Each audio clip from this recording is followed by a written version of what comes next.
சாப்பிடணும்ன்ற எண்ணம் வந்ததுன்னா சாப்பாட்டு மேல ஆசை வருது, அங்க பசி இருக்கிறது. இந்த ஆசையை ஒழிச்சிட முடியுமா? முடியாது. அதே போல ஒவ்வொன்றும் அந்த தேவைக்குரிய ஆசைகளாக இருக்கிற போது அதை முறைப்படுத்தி அனுபவிக்க வேணும் என்று தவிர ஆசையை ஒழிச்சிட முடியாது. பொதுவாக ஆசைகளை மூன்றாக பிரிச்சிருக்காங்க தத்துவ ஞானிகள். மண்ணாசை, பெண்ணாசை, பொன்னாசை. இந்த மூன்றும் தான் மனிதனை உணர்ச்சி வயத்துல ஆழ்த்தி பலவிதமான துன்பங்களுக்கு இரையாக்குறது என்றது அவர்கள் எடுத்து காட்டியிருக்காங்க. ஆனா மண் இல்லாத போனா வேற எங்க தங்கறது?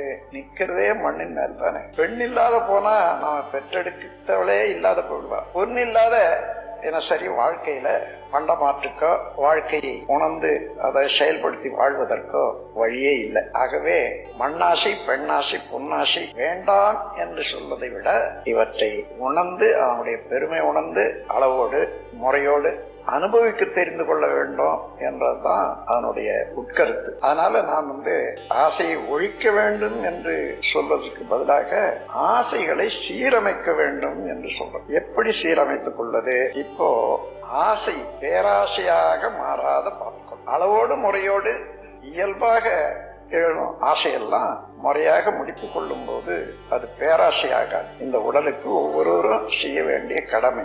எந்த இடத்துல ஆசை மிகுதிப்படுகிறதோ அந்த மிகுதியினால் நமக்கு துன்பம் உண்டாகுதோ அதுதான் பேராசை. உதாரணமாக நாம் உணவு உட்கொள்றோம், சுவையாக இருக்கிறது, தேவைதான். ஆனா எந்த அளவு உணவு உட்கொண்டால் இந்த உடல் நலமாக இருக்கும், உடலுக்கு தேவையான சக்தி எல்லாம் கிடைக்கும், எந்த அளவுக்கு மேல போனா உடலையே அதே உணவு கெடுத்துடும் அல்லவா?